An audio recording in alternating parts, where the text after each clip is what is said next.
here? Actually, we're looking at a register, and this register is very important. Bookkeeping was very important in the life of a negociant. We have the clients, we have when the bottles were ready for shipping and where. And this register in particular is dated 1898, so the end of the 19th century.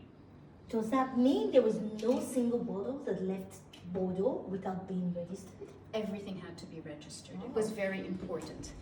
And even during the Second World War, now Bordeaux was occupied from June 1940.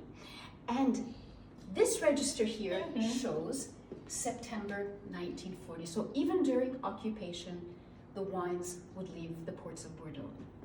That tells you a lot, people. Wine is important under any circumstances. No matter what's happening, we need wine to survive. So is chocolate, because there was a lot of chocolate at the time as well.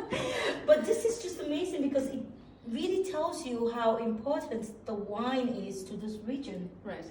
And how would people really get a sense of this? Do they have to come on your tour and you give them this guided? Because I know I love history, but I prefer to hear it from somebody like you than to read it in a book.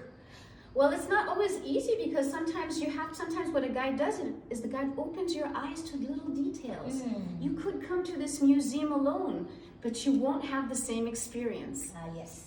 That is where you come in, my Absolutely. African sister. Yes. So guys, remember, you don't need to break your head over the books. I don't do that. All I need to do is go, Hela, can you please tell me the history of this? And she says, yes, personal touch. I can. And that personal touch, I think it's what makes you very special here in Bordeaux. And thank you so much for taking us through this beautiful Musée du Vin. And thank you, Gregoire. I really miss you here today, but there'll be more episodes to come. Gregory. I call you Gregoire. I know.